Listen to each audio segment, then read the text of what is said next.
kwangu. Oh, wewe ni Alfa na Omega, wewe ni Alfa na Omega, wewe ni Alfa na Omega, Mungu.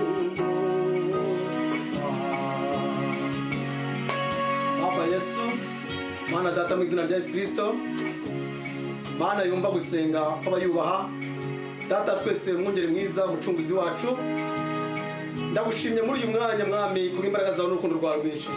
Reka isi yose ica bugufi kandi kubahe. Reka Mwami Mana Data twese imbohe zibohoke muri uyu mugoroba. Reka Mwami Mana impumyi zihumuka mu izina rya Yesu Kristo. Reka Data wera badafite ibisubizo babone ibisubizo kuri wowe. Reka twiringire ijambo ryawe kandi rizima. Reka twemere ko ari wowe Mwami w'amahoro. Reka icyubahiro kibe cyawe mu ijuru. Data tukuzamura icyubahiro ko gikwiriye mu izina rya Yesu Kristo. Amen.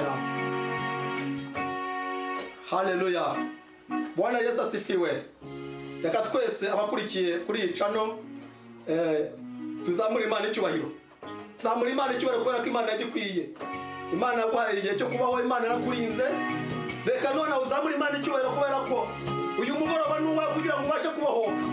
Reka imbaraga z'Imana zibukube bugufi. Reka urukundo rw'Imana rukwegere kurenza imyambaro wegerewe nawe. Haleluya.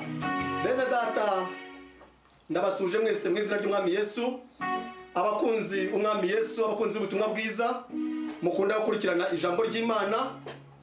Nongera gukumbuza kugira ngo ukurikirane ijambo ry'Imana muri uyu mwanya kuri iyi channel Umwizera TV, kubera ko imbabazi z'Imana ziri kumwe nawe kandi urukundo rw'Imana cyari hamwe natwe. Imana yacu yabwa icyubahiro mu isi no mu ijuru. Imana niyo guhimbazwa. Nta yindi Imana ihwanye na Kristo. Haleluya. Nta yindi Imana iriho uretse Uwiteka. Haleluya. Yesu ashimwe cyane. Ndumva ari imbaraga z'Imana zitwuze kuri uyu mugoroba. Ndagira ngo tubane nawe muri ukuramya kuri uyu mugoroba no muri iri jambo. Ndagira ngo imbabazi z'Imana zibe kuri wowe. Ndagira ngo urukundo rw'Imana rubane nawe. Ndagira ngo ufungure umutima wawe kuri uyu mwanya kugira ngo Uwiteka Imana kubwire icyo ugomba gukora. Haleluya. Ijambo ry'Imana ndumva umwuka w'Imana uri kumwe natwe, kandi nawe wumvirijwe umwuka w'Imana kumwe nawe. Reka turebe ijambo ry'Imana mu butumwa bwiza uko bwanditswe na Yohana mu gice cyaho cya 9. Turasoma umurongo wawo wa mbere tugeze ku murongo wawo wa 3, tuza gusoma umurongo wa 6. Yesu ahumura impumyi. Yesu akigenda abona umuntu wavutse ari impumyi. Abigishwa baramubaza bati, mwigisha, ninde wakoze icyaha, n'uyu cyangwa n'ababyeyi be? Haleluya. Mbese ni wakoze icyaha cyangwa n'ababyeyi be? Yesu arabasubiza ati, si we wakoze icyaha, si n'ababyeyi be, ahubwo kwari ukugira ngo imirimo y'Umwami Imana yerekanirwe muri we. Imirimo y'Umwami Imana yerekanirwe muri twe. Nanda kubanga imirimo y'Umwami Imana yerekanirwe muri wowe. Yesu arimo agenda n'abigishwa be. Ndagira ngo iri jambo ryumve neza kuri uyu mugoroba kubera ko rakubohora. Amaze ngari kugenda ngabona impumyi. Ngamaze kubona impumyi. Iyo mpumyi arayitegereza. Abigishwa bamaze kwitegereza n'abimpumyi, baratungurwa batangira kubaza Yesu ibibazo. Baramubwira ati, mbese mwigisha, dusobanurire neza, uyu nguyu impamvu ari impumyi niwe wakoze ibyaha cyangwa n'ababyeyi be? Kubera ko abigishwa umwana w'umuntu ni nk'umuntu nyine, batekerezaga nk'abantu bakumva neza ko kubera ko bahuye n'igitangaza gikomeye cyo kubona impumyi, babona ko ari impumyi. Mbese ni wakoze icyaha cyangwa n'ababyeyi be? Hari ijambo nshaka kugira ngo kuri uyu munsi mfite ingingo 3 nshaka kubaka muri ubu butumwa kugira ngo byubakike mu mutima wawe. Ijambo ry'Imana ngo Yesu ngagenda. Yesu agenda abona impumyi. Ninde weretse Yesu iriya mpumyi? N'abigishwa. Ninde weretse Yesu iriya mpumyi? Yesu yagendaga afite misiyo, nguko Yesu afite misiyo kuri wowe.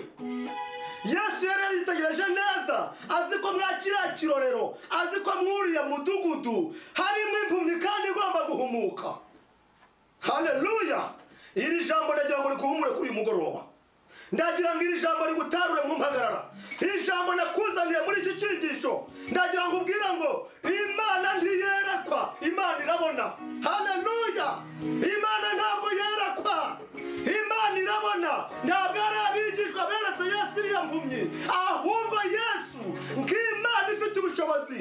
Yesu wa wundi wabonye Natanayeli ari munsi y'igiti akamubwira ngo Filipo atari yaguhamagara, Filipo atari yakubwira ngo tugende yakwereka umwigisha uwo ari we, njyana nakubonye munsi y'igiti. Haleluya! Imana yacu irebera hose icyarimwe.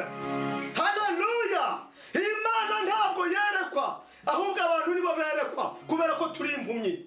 Impamvu twerekwa nuko amaso yacu atareba, impamvu twerekwa ntabwo tubona. Dukeneye kugira ngo umwami Yesu atwagire, twazwe, dutunganywe, amaze duhumuke, tubashe kubona. Ntabwo umuntu yabasha kubona, ahubwo umuntu arerekwa. Impamvu Yesu yababwiye ririya jambo abantu ntabwo ari icyaha, nuko abigishwa kuko bari kumwe n'umucyo w'Imana batabasha kwimenya, bari barabaye nk'abafarisayo bazi neza ko babareba. Yesu mu munsi umwe ahumura impumyi, abafarisayo baravuga ati hoya, genda uhamya ko utari impumyi, ko utari uhumye. Abantu b'iki gihe ntabwo bashaka kugira ngo ijambo ry'Imana ribatunganye. Nyamara Imana ntiyerekwa, ahubwo Imana irareba. Imana izi byose guhera mu itangiriro. Imana izi byose aho uri wicayeho. Imana izi imikorere yawe. Imana izi uburwayi bwawe. Imana izi ibibazo byose wikoreye ufite. Imana izi neza ugomba kuruhura, ariko umunsi wo kuruhura uraje kugira ngo Uwiteka Imana ibona iterekwa izi kuruhure. Haleluya! Zamura Imana icyubahiro kubera ko Imana igikwiriye. Amaze ngo Yesu abwira abigishwa ati ntabwo ari icyaha, ntabwo ibikuri hari inenge kubera icyaha. Inenge zawe ni inenge zawe kubera isi utuyemo n'abandi murazisangiye, ahubwo ukeneye umwami Yesu kugira ngo agutabare. Haleluya! Rimwe na rimwe iyo umuntu ahagaze mu bibazo, iyo umuntu ahagaze mu bigeragezo, iyo umuntu afite igishakwe, abantu bamurebera mu rindi jisho runaka, abantu bakamucisha mu ijisho, bajya bamureba bati dore disi we, dore ukuntu yabaye, dore disi we, dore ukuntu ibyaha bimugize, dore disi we, dore ukuntu byamugendekeye. Ariko umunyabyaha agatunga undi munyabyaha urutoki, ariko umwami wacu ari ku ngoma. Haleluya! Abambiye amahema kugira ngo adutabare. Muri Luka 19:10, umwana w'umuntu yazanywe no gushaka no gukiza icyari cyazimiye. Niwe watumye Kristo aza, niwe watumye Kristo apfa, niwe watumye Kristo abambwa akajya ku musaraba. Zamura ibendera ry'ubutsinzi kubera ko aranesheje. Haleluya! Ibyo Kristo yakoze, ibyo Kristo yakoze nibyo bitubeshejeho. Ibyo Kristo yakoze nibyo bituma tukiriho. Imana ireba bitandukanye n'uko abantu bareba. Haleluya! Imana yacu ntigira ibyihishwa kandi ntigira amarangamutima. Imana izi ibyenda kuba kuri wowe, Imana izi byabaye ejo kuri wowe. Humura, komeza umutima wawe kubera ko ntabwo ari ugutungurwa, kubera ko Imana ishobora byose. Zamura Imana icyubahiro. Haleluya! Ndagira ngo uremere amashimwe muri iri jambo. Ndagira ngo uremere amashimwe muri iri jambo. Iriya mpumyi yabaye hari impumyi. Rimwe na rimwe hari igihe tubimpumyi ntitubimenye, ariko Imana izi uko tumeze. Emerera Imana kugira ngo iguhamburuze. Emerera Imana kugira ngo ikwereke ukuri, kubera ko Imana irabizi. We ntabwo ari wowe wereka Imana. Birakwiriye kugira ngo duhindure imitekerereze, birakwiriye kugira ngo duhindure imisengere, birakwiriye kugira ngo duhindure uko tugenda. Ntabwo dukwiriye kubwira Imana ngo tuyereka, kubera ko Imana irareba ndiyerekwa. Haleluya! Imana irareba. Abakristo dusenga dukwiriye guhinduka, dukwiriye no guhindura, dukwiriye no guhindukira. Hari amasengesho Imana idakeneye. Ntabwo Imana ikeneye gusenga uyereka ngo Mana ngo reba na biriya. Uwo ni umubabaro wawe, ariko aho ni amaganya mu mutima wawe. Wikereka Imana kubera ko Imana irabizi, ahubwo asaba Imana ati nzi ko ushobora byose, ntacyarogoye imigambi yawe, nanjye ndi imbere yawe, ndi ku kidendezi kugira ngo umpumure. Bwana Yesu asifiwe. Haleluya! Uwiteka Imana yaduhumura. Iriya mpumyi yari impumyi bwoko ki? Mbese yari impumyi y'amaso. Ntabwo Yesu yaje gukiza umubiri, ahubwo Yesu yaje kugira ngo aduhumure tubone ubugingo buhoraho. Haleluya! Ntacyamujyanye ku musaraba kugira ngo abatabona babone. Birakwiriye ko duhindura icyerekezo. Reka duhindure mindset zacu. Reka duhindure imiterere yacu n'ibisengere. Twagusenga twereka Imana. Ngo Mana agenda, ngo ndakwereka ngo abarwayi bari muri za hopitali. Ntabwo wowe wereka Imana uko Imana irareba. Ahubwo wowe genda bari ujya gusura abarwayi kubera ko ari Imana yohereje kugira ngo ukore umurimo wayo. Haleluya!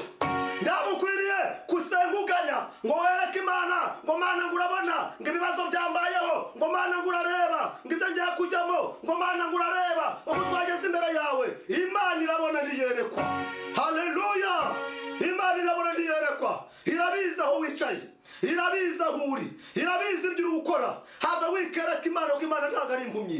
Twebwe turi impumyi dukeneye guhumuka. Twebwe turi impumyi dukeneye ijambo ry'Imana dukomeza. Turashenjaguritse ducitse intege, ariko Imana z'Imana ngo Yesu ngo amaze kubona iyo mpumyi ahita akarayibwira ngo umva.